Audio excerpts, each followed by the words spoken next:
Hyderabad Gandhi hospital వద్ద హోంగార్డులు ధర్నాకు దిగారు. ఆసుపత్రి బిల్డింగ్ ఎక్కిన హోంగార్డులు సమస్యలు పరిష్కరించుకుంటే పైనుంచి దూకుతా ఉంటున్నారు. దీనిపై మరిన్ని డీటెయిల్స్ మా ప్రతినిధి వరప్రసాద్ అందిస్తారు. Over to Varaprasad. 2 రోజుల నుంచి చేస్తున్న హోంగార్డుల దీక్ష ఉధృతంగా మారుతుంది. ఈ రోజు నిన్న అర్ధరాత్రి హోంగార్డుల దీక్ష భగ్నం చేసిన పోలీసులు కొంతమందిని గాంధీ హాస్పిటల్లో తరలించారు. అయితే మిగతా హోంగార్డులందరూ కూడా వారికి మద్దతుగా గాంధీ హాస్పిటల్లో ధర్నా చేస్తున్నారు. భారీ సంఖ్యలో కూడా హోంగార్డులందరూ ఇక్కడికి తరలి వచ్చి తమ నిరసన వ్యక్తం చేస్తున్నారు. తమకు ఉద్యోగ భద్రత కల్పించాలంటూ కూడా పెద్ద ఎత్తున ఆందోళన చేస్తున్నారు. మనతో కొంతమంది హోంగార్డులు ఉన్నారు.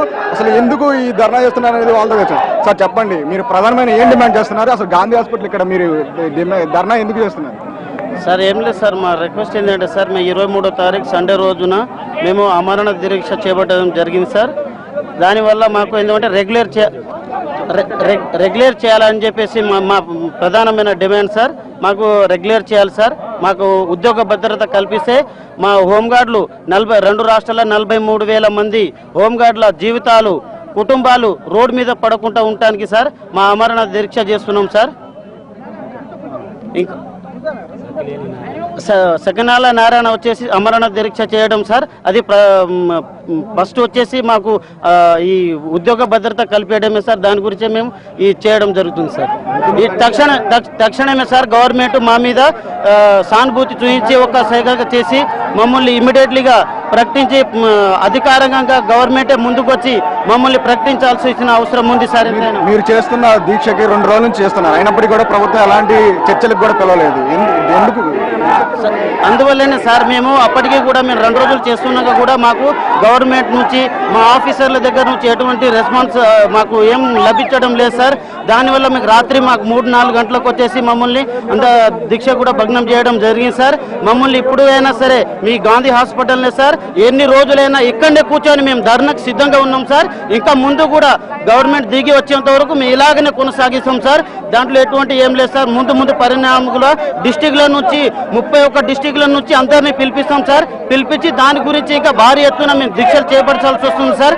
కంపల్సరీ దీని గురించి గవర్నమెంట్ ఎంత తొందరగా మా మీద సానుభూతితోని అయ్యా కేసీఆర్ సార్ గారు మీకు కోరేది ఒకటే సార్, మీకు దండం పెడతా. మీరు తెలంగాణ వచ్చిన తర్వాత మేము కూడా తెలంగాణ బిడ్డలమే సార్. మమ్మల్ని కూడా చూడండి సార్. మేము కూడా తెలంగాణ వచ్చినప్పుడు ఆ కొత్తలో మేము కూడా ఎన్నో చేసినాం సార్. మమ్మల్ని ఎంతో మంది తొక్కేసుకుంటా మమ్మల్ని ఎన్నో మమ్మల్ని కొట్టుకుంటూ మమ్మల్ని కింద నొక్కేసుకుంటూ వచ్చినారు సార్. ప్రతి ఒక్క దాంట్లో మేము కూడా కింద భూమికి ఆనుకొని ఉన్నాం సార్. మీరు వచ్చారు కాబట్టి మాకు ధైర్యంగా ఉంది సార్. మీరు దయచేసి మమ్మల్ని ఇంకా ముందైనా ఒక చూపు చూసి మమ్మల్ని రెగ్యులరైజేషన్ చేసేసి మా కుటుంబాలను మమ్మల్ని మా జీవితాలని మా పిల్లలని మీరు ఆదుకోవాలని కోరుకుంటున్నా సార్. మా పిల్లల చదువుకైనా సరే రెంటుకైనా సరే సార్ 12,000 జీతం కాదు సార్, మాకు 20,000 జీతం కాదు సార్, 30,000 జీతం ఇచ్చినా మాకు వద్దు సార్. మాకు రెగ్యులర్ చేయండి సార్.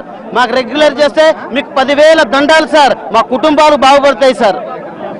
ప్రస్తుతానికైతే గాంధీ హాస్పిటల్లో పరిస్థితి ఉధృతంగా మారుతుంది. పెద్ద ఎత్తున కూడా హోంగార్డులు అందరూ చేరుకున్నారు. ప్రస్తుతం ఆమరణ నిరోధీక్ష తలపెట్టినటువంటి హోంగార్డ్ అసోసియేషన్ అధ్యక్షుడు సకినాల నారాయణ ఉస్మానియా హాస్పిటల్లో కూడా చికిత్స పొందుతున్నారు. అయితే ఆ నారాయణతో పాటు మిగతా కొంతమంది దీక్షకు మద్దతు తెలిపి నిన్న అర్ధరాత్రి కొంతమంది పోలీసులు ఇక్కడ గాంధీ హాస్పిటల్ తరలించారు. అయితే గాంధీ హాస్పిటల్లో వారి మద్దతుగా మిగతా హోంగార్డులు అందరూ కూడా ఇక్కడ చేరుకొని పెద్ద ఎత్తున ఆందోళన చేస్తున్నారు. మొత్తం మీద తమ ఉద్యోగ భద్రత రెగ్యులర్ చేయాలనే ప్రధానమైన డిమాండ్ వినిపిస్తున్నారు. మరోవైపు కూడా ఈ ప్రభుత్వం తమను చర్చలు పిలవాలి, కలిసి తమతో చర్చించే వరకు కూడా ఈ ఉద్యమం ఆగదు. 31 జిల్లాల నుంచి కూడా తమ హోంగార్డులను హోంగార్డులు అందరూ 31 జిల్లాల నుంచి కూడా తెచ్చి ఉద్యమాన్ని ఉధృతం చేస్తున్నారని కూడా చెప్తున్నారు. కెమెరామెన్ ఎల్విఎస్ తో